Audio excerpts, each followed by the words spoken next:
I am the Tofu Golem. Please enjoy the video. You start by verifying the essentials.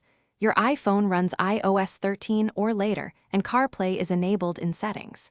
Use the original Apple Lightning cable because cheap cables fail data transfer. Plug it into the grand I10 Nios USB port marked with a phone icon. Once done, put the key to ACC or on and unlock your phone so the head unit can pair immediately. You're initiating a wired CarPlay session, not Bluetooth, so physical cable integrity and correct USB port matter for stable audio and screen mirroring. You'll see the grand i10 Nios head unit display a CarPlay authorization prompt. Tap Apple CarPlay or accept promptly so the system can map controls.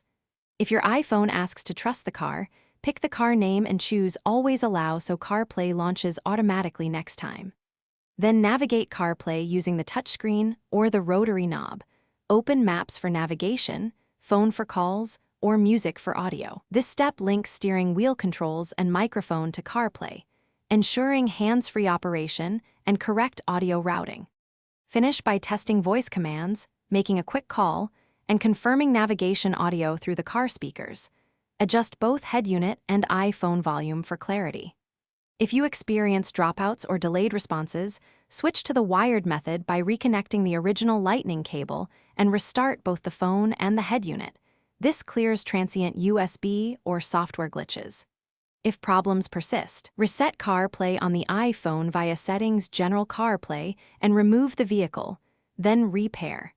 That resolves persistent pairing conflicts and corrupted associations.